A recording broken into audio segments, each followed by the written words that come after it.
Welcome to episode 2 of me removing a tree from off my neighbor's house.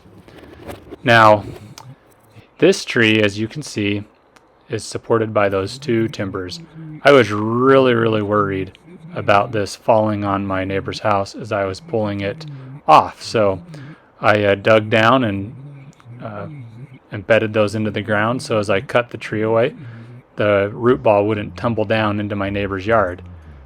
Fortunately, I had some help along the process. That's me cutting all the roots as much as I could.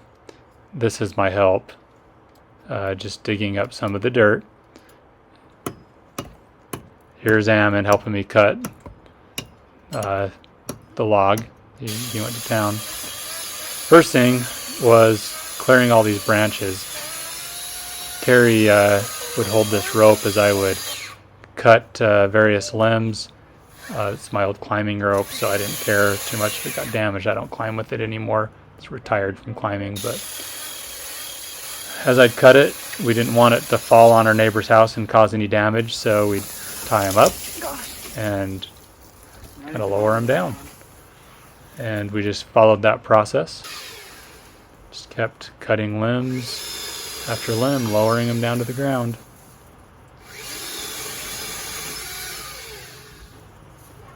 The pole saw I'm using is made by Oregon, and I love my Oregon saws.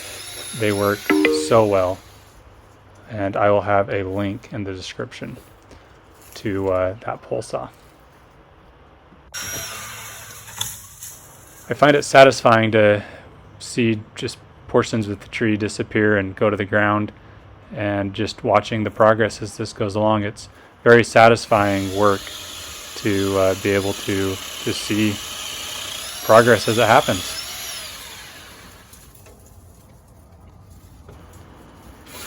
We actually had several companies come and do some bids on removing this tree.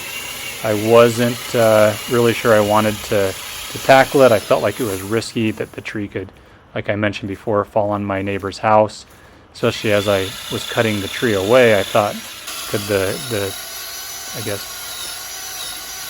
gravity shift and could it just fall? That's why I braced it up. But the first quote came in at like $5,200, and I was like, holy cow.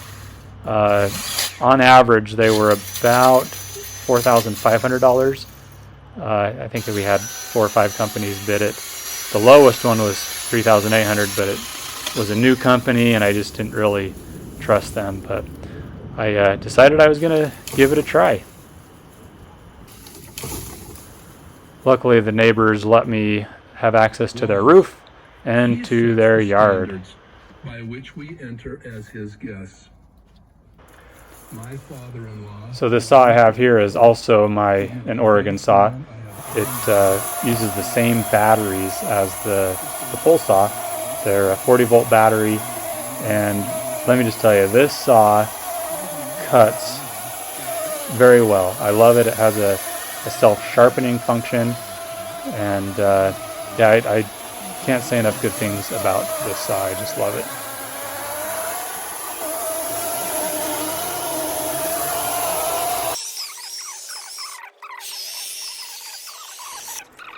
I also have a Stihl gas-powered saw, and it is more powerful. I just prefer using the battery-powered saw. It's just more convenient, and I end up getting my saw pinched a little bit just because of the pressure as I'm cutting this. And I also have a very dull blade from having cut a lot of those roots.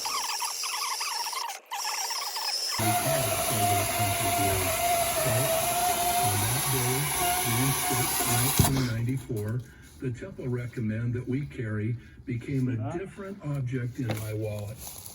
Now that piece is completely detached, and those braces are holding that up. But after he made that declaration, my plan is to lift the tree back up, and I decide to cut off a little bit more, just so it doesn't damage the fence, but we'll see. My plan doesn't really work out completely to protect the fence. Expect us to do more than we can do, but he does expect us to do what I have a steel cable. I actually bought that steel cable so I could run it to my truck in the front yard. I don't have a really good way to drive back here, but I'm pretty sure this will work well. But I move everything out of the way and make sure all the kids are standing back in case that snaps. And anyway, this is my grand plan to get the tree so it doesn't have a whole bunch of potential energy kind of aimed at my neighbor's house. And here it goes. Let's just watch this. And currently available on the church website in 36 languages. Begins with a message from the First Presidency, which states, "Ready to extend to you the spiritual and temporal blessings of self-reliance."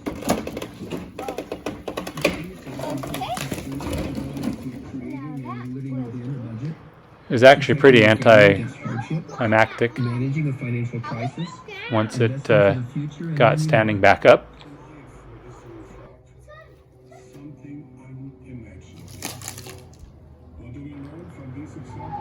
It was so anticlimactic that I'm getting greedy. I decided I want to try and pull it the other direction, breaking the roots the other way. And that doesn't work out so well, and this is actually the scariest part of the project. I'll let you just watch this. It is in these times of adversity that we learn principles that fortify our characters and cause us to draw closer to God. Second, our Heavenly Father knows that we suffer. We are His. So I just decided to leave it where it's at and try and make it smaller and more manageable.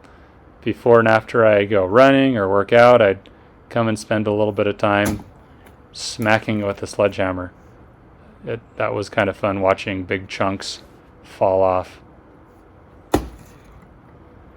Stay tuned for episode 3, which future episodes are going to involve more pulling.